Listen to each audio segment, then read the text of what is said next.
AC repairing के दूसरे दिन में आपका स्वागत है। दोस्तों, हमने पहले दिन में पढ़ा था एसी की फुल फॉर्म क्या होती है, एसी की खोज किसने की और एसी का काम क्या होता है और एसी कितने प्रकार की होती है। दोस्तों, जिसने अभी तक ये वीडियो नहीं देखी, पहले वीडियो देखे और फुल डिटेल में इसके बारे में जाने। आज हम जानेंगे रूम एयर कंडीशनर के बारे में। रूम एयर कंडीशनर के अंतर्गत कौन कौन सी एसी आती है। रूम एयर कंडीशनर के अंदर दो एसी आती है, विंडो एसी और स्प्लिट एसी। आज हम जानेंगे विंडो एसी के बारे में। विंडो एसी कितने सिस्टम से मिलकर काम करती है, विंडो एसी में कौन कौन से पार्ट होते हैं, हर पार्ट का काम क्या होता है और हर पार्ट का काम क्या होता है, तो इसको पूरा डिटेल में जानेंगे। और मैं इसको अभी हटा देता हूं और आपको विंडो एसी के बारे में बता देता हूं डिटेल में। आज हम सीखेंगे रूम एयर कंडीशनर के अंदर दो प्रकार की एसी आती है, विंडो एसी और स्प्लिट एसी। आज हम पढ़ेंगे विंडो एसी के बारे में। इसको यहाँ से हटा देते हैं और ये विंडो एसी के बारे में जानेंगे। विंडो एसी कैसे काम करती है और विंडो एसी के अंदर कौन कौन से पार्ट होते हैं और विंडो एसी कितने सिस्टम से मिलकर काम करती है। विंडो एसी क्या होती है। दोस्तों, विंडो एसी एक बॉक्स के आकार की तरह होती है, यानी आयताकार होती है। इस एक ही बॉक्स के अंदर विंडो एसी के सभी पार्ट्स लगे होते हैं, जैसे कंप्रेसर, कंडेंसर, कूलिंग कॉइल, ये सब एक ही बॉक्स के अंदर लगे होते हैं। इसे या तो खिड़की में लगाया जाता है या दीवार को काट कर इंस्टॉल किया जाता है। यह लगातार रूम को ठंडा प्रदान करती रहती है। अब सबसे जरूरी बात समझते हैं, विंडो एसी कितने सिस्टम से मिलकर काम करते हैं। दोस्तों, विंडो एसी 3 सिस्टम से मिलकर काम करती है। पहला है हमारा मैकेनिकल,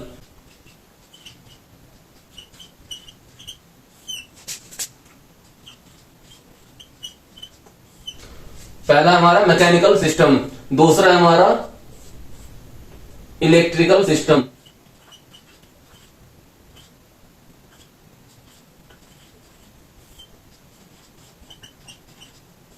तीसरा है हमारा एयर फ्लो सिस्टम।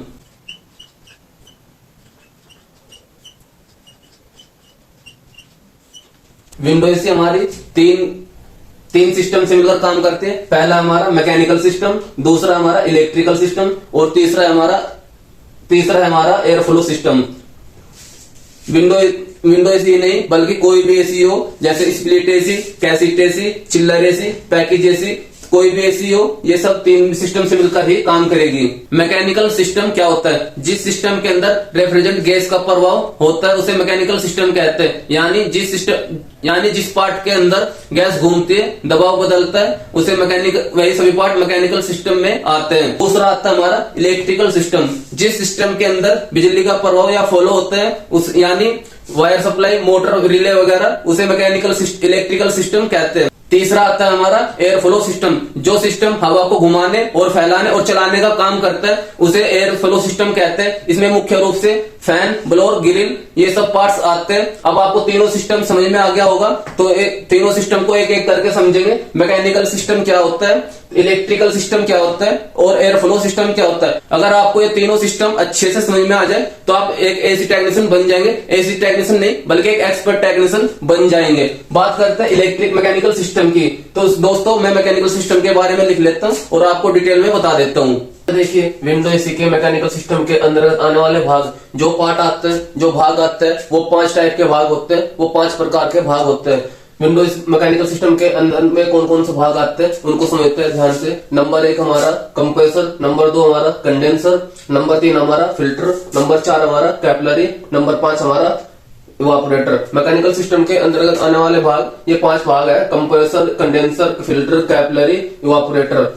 मतलब कि जो हमारी गैस होती है, जो हमारी गैस घूमती है, वो इन सभी पार्ट के अंदर घूमती है। Condenser, compressor, condenser, filter, capillary और इवापोरेटर, इन सभी पार्ट के अंदर गैस हमारी सर्कुलेट करती है। मैकेनिकल सिस्टम आपको अच्छे से समझ में आ गया होगा। अब इनको समझते हैं एक एक करके और बारीकी से, और आपको लिखते जाना है और आपको याद करते जाना है और दोहराते जाना है। को अगर आप ऐसा करते हैं 2 से 2.5 महीने में आप अच्छे टेक्नीशियन बन जाएंगे। और आप अच्छे टेक्नीशियन नहीं, मैं आपको बेहतरीन टेक्नीशियन बनाऊंगा। मैकेनिकल सिस्टम के अंतर्गत जो भाग आते हैं, जो पार्ट आते हैं, वो उनमें से जो सबसे पहले पार्ट आता है वो आता है हमारा कंप्रेसर। विंडो एसी में सबसे ज्यादा यूज होने वाला कंप्रेसर रोटरी कंप्रेसर होता है। इसमें दो टाइप के कंप्रेसर लगाए जाते हैं, एक सेमी हर्मेटिक कंप्रेसर, एक रोटरी कंप्रेसर। कुछ मॉडलों में सेमी ऑटोमेटिक कंप्रेसर लगा आता था, लेकिन अभी ज्यादातर रोटरी कंप्रेसर लगे आते हैं। विंडो एसी में दो टाइप के कंप्रेसर लगे होते हैं, एक सेमी ऑटोमेटिक कंप्रेसर और एक आता है हमारा रोटरी कंप्रेसर। इनको पहचानेंगे कैसे, कौन सा हमारा रोटरी कंप्रेसर है और कौन सा हमारा सेमी ऑटोमेटिक कंप्रेसर है। जो हमारा जिस कंप्रेसर के पास में सक्शन पंप लगा होगा वो हमारा रोटरी कंप्रेसर होगा। इस कंप्रेसर के अंदर दो लाइनें होंगी, एक हमारी सक्शन लाइन होगी, एक हमारी डिस्चार्ज लाइन होगी। सक्शन पाइप के द्वारा ये गैस को खींचता है और डिस्चार्ज पाइप के द्वारा ये गैस को फेंकता है। इसके अंदर चार्जिंग पिन नहीं लगी होती है और सक्शन पाइप द्वारा ये गैस को सक करता है और डिस्चार्ज पाइप के द्वारा ये गैस को फेंकता है। कंप्रेसर के बारे में आप थोड़ा सा लिख लीजिए, इसका डिफिनेशन लिख लीजिए और हेडिंग डालिए रोटरी कंप्रेसर। हेडिंग डालनी है रोटरी कंप्रेसर।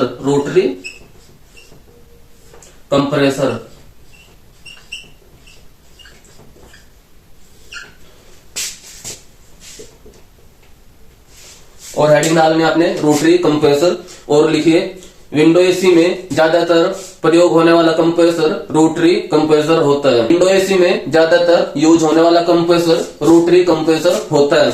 इस कंप्रेसर में दो लाइनें होती है, सक्शन लाइन द्वारा यह गैस को खींचता है और डिस्चार्ज लाइन द्वारा यह गैस को बाहर फेंकता है। सक्शन लाइन हमारी मोटी लाइन होती है और डिस्चार्ज लाइन हमारी पतली लाइन होती है। इस कंप्रेसर के साइड में सक्शन पंप लगा होता है जिसके द्वारा यह द्रव गैस को वाष्प में बदलने का काम करता है। कंप्रेसर का काम क्या होता है? कंप्रेसर का काम पूरे मैकेनिकल सिस्टम के अंदर गैस को सर्कुलेट करना होता है या गैस को घुमाना होता है। बस इतना ही और कंप्रेसर आपका क्लियर हो गया। कंप्रेसर हमारा क्लियर हो चुका है। अभी हम सीखेंगे कंडेंसर। कंडेंसर का काम क्या होता है? वाष्प रेफ्रिजरेट गैस को द्रव में बदलना। जब हमारी कंप्रेसर से गैस जाती है वो हमारी वाष्प होती है, मतलब गर्म गैस होती है, हीट गैस होती है। तो जब हमारी कंप्रेसर से गैस निकलती है वो हमारी वाष्प गैस होती है और वाष्प गैस जब कंडेंसर के अंदर जाती है तो हमारी कंडेंसर के अंदर पाइप घूमा हुआ होता है, ट्यूब बनी हुई होती है और जब हमारी कंडेंसर के अंदर गर्म गैस आएगी तो इसको ठंडा करने के लिए हमें कोई चीज चाहिए होती है। अगर कंडेंसर ठंडा नहीं होगा तो ठंडा करेगा कहां से? तो जो हमारा ये फैन होता है ये कंडेंसर को ठंडा करने का काम करता है और हमारी गैस ठंडी हो जाती है और हमारी वाष्प गैस से द्रव में बदल जाती है। कंडेंसर में दो लाइनें होती है, एक हमारी इनपुट की होती है जो कंप्रेसर के डिस्चार्ज लाइन से जुड़ी होती है और दूसरी हमारी आउटपुट की होती है जो हमारी फिल्टर से जुड़ी होती है। चलिए इसका डिफिनेशन लिख लीजिए, इसके बारे में थोड़ा सा लिख लीजिए और हेडिंग डालिए कंडेंसर।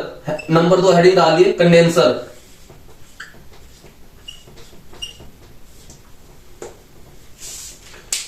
विंडो एसी में इसके नीचे लिखिए और लिखिए विंडो एसी में यूज होने वाला कंडेंसर हमारा फिन्स ट्यूब टाइप कंडेंसर होता है। तो विंडो एसी में प्रयोग होने वाला कंडेंसर हमारा फिन्स ट्यूब टाइप कंडेंसर होता है और इसका काम वाष्प रेफ्रिजरेंट गैस को द्रव में बदलना होता है। और इसमें दो लाइनें होती है, एक लाइन हमारी इनपुट होती है और एक लाइन हमारी आउटपुट होती है। जो हमारी इनपुट होती है वो हमारी कंप्रेसर के डिस्चार्ज लाइन से जुड़ी होती है और जो हमारी आउटपुट होती है वो हमारी फिल्टर से जुड़ी होती है। कंडेंसर में दो लाइनें होती है, एक होती है हमारी इनपुट, एक होती है हमारी आउटपुट। इनपुट जो लाइन होगी वो हमारी कंप्रेसर के डिस्चार्ज लाइन से जुड़ी होगी और उसमें दो से अधिक लाइनें होगी और जो हमारा आउटपुट होगा वो हमारा फिल्टर से जुड़ा होगा और उसमें सिंगल लाइन होगी और वो सिंगल लाइन हमारी फिल्टर से जुड़ी होगी। मैं आपको एक चीज और बता दूं, वाष्प और द्रव क्या होती है।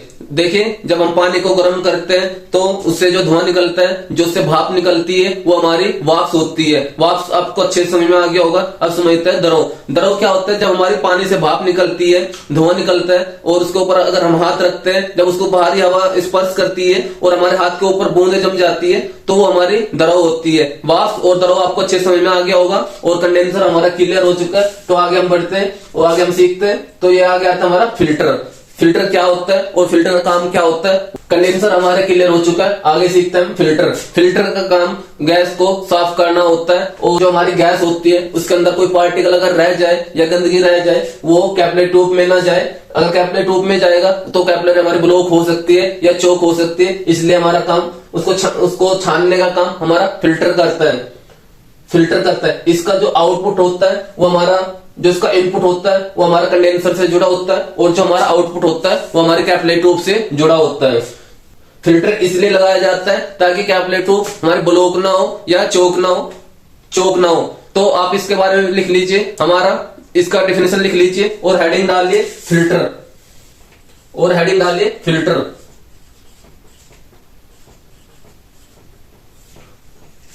हेडिंग डालने के बाद उसके नीचे लिखिए विंडो एसी में यूज होने वाला फिल्टर स्टैंडर्ड फिल्टर होता है। विंडो एसी में यूज होने वाला फिल्टर स्टैंडर्ड फिल्टर होता है। दूसरा लिखिए फिल्टर का काम गैस को छानना या फिल्टर करना होता है। तीसरा लिखिए फिल्टर का जो इनपुट होता है वो हमारा कंडेंसर के आउटपुट से जुड़ा होता है, और जो इसका आउटपुट होता है वो हमारा कैपिलरी ट्यूब से जुड़ा होता है। बस इतना ही लिखिए और आगे सीखते हैं capillary tube.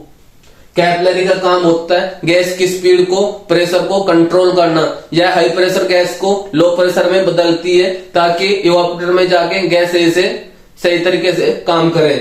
Gas capillary tube का इतना ही काम होता है। मैं थोड़ा सा और बता देता हूं आपको।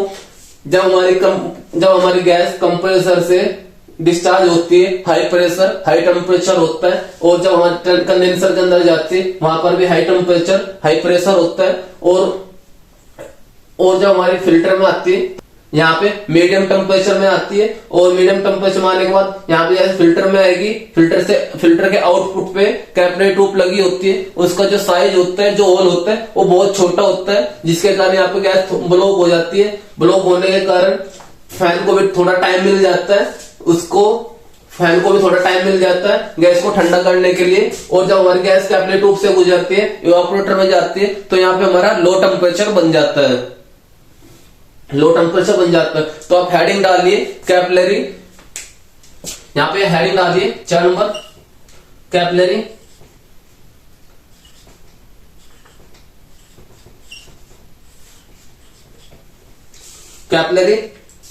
और उसके नीचे लिखिए आप कैपिलरी का काम गैस की स्पीड को, प्रेशर को कंट्रोल करना होता है।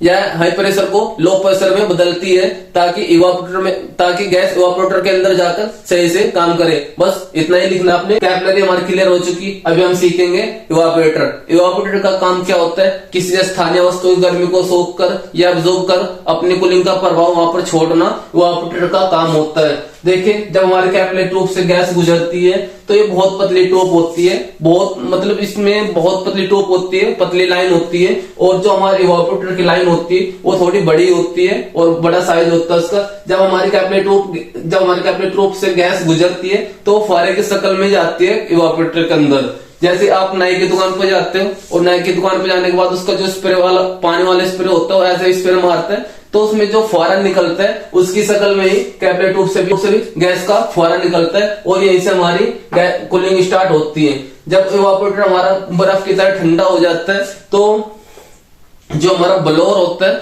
ब्लोअर उसकी कूलिंग को अब्जॉर्ब कर या खींचकर कमरे में फेंकता है, और हमें कूलिंग प्रदान होती है। यही प्रोसेस बस इस मैकेनिकल सिस्टम का होता है। अभी आप हेडिंग डाले इवापोरेटर, और उसके नीचे लिखिए इवापोरेटर का काम किसी स्थान या वस्तु की गर्मी को अब्जॉर्ब कर अपनी कूलिंग का प्रभाव वहां पर छोड़ना इवापोरेटर का काम होता है। दूसरा लिखिए इवापोरेटर को कूलिंग कॉइल के नाम से भी जाना जाता है। तीसरा और इसका एक काम और होता है, ये द्रव गैस को वाष्प में बदलने का काम भी करता है। इसमें 2 लाइन होती है, एक इनपुट होती है, एक आउटपुट होती है। इनपुट जो होती है इसकी वो कैपिलरी ट्यूब से जुड़ी होती है, और जो इसकी आउटपुट होती है, आउटपुट इसकी कंप्रेसर के सक्शन वाली लाइन से जुड़ी होती है। इसका बस इतना ही काम होता है इवापोरेटर का। तो आपने एक करके यहाँ पे देखिए जो हमारे मैकेनिकल सिस्टम के अंदर पार्ट आते हैं, ये 5 पार्ट आते हैं, इनके बारे में आपने अच्छे से सीख लिया है, अच्छे से जान लिया है। मतलब कि compressor, condenser, filter, capillary, evaporator, इनके बारे में आपने डिटेल में जान के मैकेनिकल सिस्टम के अंतर्गत जो भाग आते हैं, जो पार्ट आते हैं, वो 5 पार्ट आते हैं, उनमें वो आपको अच्छे से इस वीडियो में समझ में आ गए होंगे। और कौन सा पार्ट क्या काम करता है, कैसे वर्क करता है, ये आपको अच्छे से समझ में आ गया होगा। मतलब कि compressor, condenser, filter, capillary, evaporator ये काम कैसे करते हैं, ये आपने इस वीडियो में सीख लिया है और आपने जान लिया मैकेनिकल सिस्टम काम कैसे करता है, और कंप्रेसर काम कैसे करता है, कंडेंसर काम कैसे करता है, फिल्टर काम कैसे करता है, और कैपिलरी का काम कैसे करते हैं, और इवापोरेटर का काम क्या होता है, ये आपने इस वीडियो में अच्छे से जान लिया है। अगर आपका फिर भी कोई डाउट रह गया हो या कोई सवाल हो तो आप कमेंट करिए, मैं आपके कमेंट का रिप्लाई जरूर करूंगा। तो हमारा क्लियर हो चुका है। आगे हम सीखेंगे वैक्यूम कैसे करते हैं, ए विंडो एसी में गैस रिफिलिंग कैसे करते हैं, विंडो एसी को फ्लैशिंग कैसे करता है, ये हम सीखेंगे। पहले मैकेनिकल सिस्टम के बारे में अच्छे से जानेंगे, उसके बाद फिर हम जानेंगे इलेक्ट्रिकल सिस्टम के बारे में, इलेक्ट्रिकल सिस्टम वर्क कैसे करता है। उसके बाद जानेंगे एयर फ्लो सिस्टम के बारे में, वर्क कैसे करता है और क्या काम करता है, ये सब आगे वाली वीडियो में जानेंगे। और अब हम समझते हैं विंडो एसी में वैक्यूम कैसे करते हैं, विंडो एसी में गैस रिफिलिंग कैसे करते हैं, विंडो एसी में फ्लैशिंग कैसे करते हैं, ये सब हम जान लेंगे। उसके बाद हम जानेंगे इलेक्ट्रिकल सिस्टम कैसे काम करता है, एयर फ्लो सिस्टम कैसे काम करता है। हमारा कंप्लीट हो जाएगा और आप विंडो एसी के टेक्नीशियन बन जाएंगे। मैं आपको टेक्नीशियन नहीं, मैं आपको बेहतरीन टेक्नीशियन बनाऊंगा। मिलते हैं नेक्स्ट वीडियो में। अगर आपको वीडियो अच्छी लगी है, जानकारी अच्छी लगी तो लाइक कीजिए और कमेंट कीजिए, शेयर कीजिए और चैनल को सब्सक्राइब करना ना भूलें। मिलते हैं नेक्स्ट वीडियो में।